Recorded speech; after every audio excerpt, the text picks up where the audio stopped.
MLC కవిత రాసిన లేఖ తెలంగాణ రాష్ట్ర రాజకీయాల్లో సంచలనం సృష్టిస్తోంది. కవిత లేఖపై ఎంపీ రఘునందన్ రావు కీలక వ్యాఖ్యలు చేశారు. ఇంతకు కవిత రాసిన లేఖ రాజకీయ పంచాయతీనా లేక ఆస్తుల పంచాయతీనా అని ప్రశ్నించారు.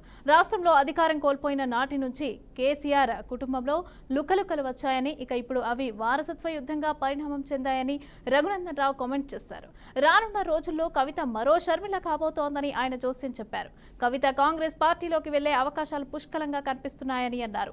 లేఖపై స్పందించిన బండి సంజయ్ కవితను కాంగ్రెస్ వదిలిన బాణంగా అభివర్ణించారు. ఇది కేవలం రాజకీయ డ్రామా మాత్రమేనని తెలిపారు. మరో కవిత లేఖపైన కాంగ్రెస్ స్పందించింది. ఇక కవిత లేఖతో కాంగ్రెస్ కి సంబంధం లేదని ఆ పార్టీ ఎమ్మెల్సీ అద్దంకి దయాకర్ స్పష్టం చేశారు. ఇదే అంశానికి సంబంధించి పూర్తి అప్డేట్స్ మా అవుట్పుట్ ఎడిటర్ వెంకట్ అందిస్తారు. వెంకట్, బీఆర్ఎస్ ఎమ్మెల్సీ కవిత తన తండ్రికి, అదేవిధంగా బీఆర్ఎస్ అధినేత ఎవరైతే ఉన్నారో కేసీఆర్ రాసిన లేఖ బీఆర్ఎస్ పార్టీలోనే కాదు తెలంగాణ రాష్ట్రంలో కూడా సంచలనంగా మారింది. ఆమె రాసిన అంశాలు కూడా మనం ఇప్పటికే డిస్కస్ చేసాం.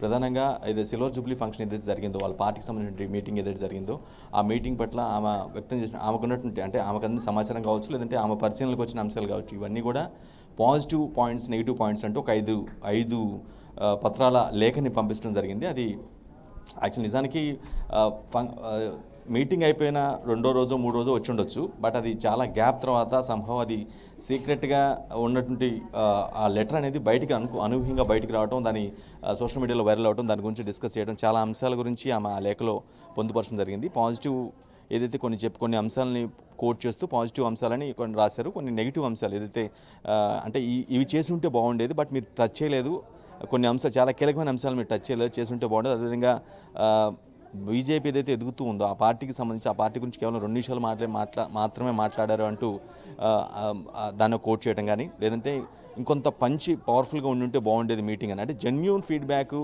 ఆమెకు వచ్చినటువంటి సమాచారం, లేదంటే ఆమె పరిశీలించిన అంశాలు మాత్రం లేఖలో రాసినట్టుగా స్పష్టంగా అర్థమైంది. దాని గురించి బాగా చర్చ జరిగింది. సోషల్ టీవీ ఛానల్స్ అన్నీ కూడా ప్రసారం చేశాయి. బట్ దీనికి రియాక్షన్స్గా ఈరోజు బీజేపీ నుంచి చాలామంది మాట్లాడారు.